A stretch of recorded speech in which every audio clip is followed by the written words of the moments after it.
عبدالرزاق این یک عالم حدیث است. امام بخاری بسیار تمنا داشتند که عبدالرزاق واخورند، لیکن 2 بار سفر کردند به سویش ولی مشرف نشدند به دیدارش. یک بار از بصره آمدن پیاده به مکه، تقریبا 2000 کیلومتر یا اطراف همین پیاده آمدن.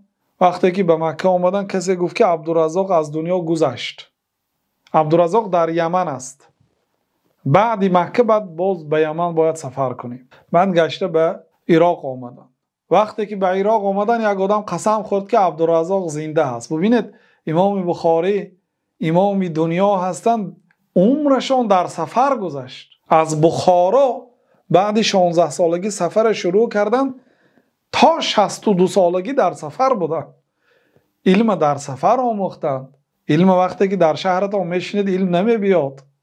الاهل و الجهل ساکنان فی بلدین. اهل و جهل در یک شهر است.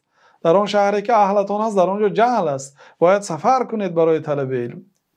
خواستند که اصلا امام بخاری وقتی که از عبدالرزاق الان در صحیح بخاری یا در دیگر کتاب‌ها روایت می‌کنه، بین امام بخاری و بین عبدالرزاق دیگر شخصیت ها هست، استادانشون است. برای چی؟ برای اینکه از عبدالرزاق مباشرتا روایت کرده نمیتونن، ندیدن آخر. بعد گشته وقتی که به عراق آمدن کسی قسم خورد که عبدالرزاق زنده هست، سبحان الله. باز امام بخاری به سفر به راه برآمدن پیاده، باز به مکه آمدن.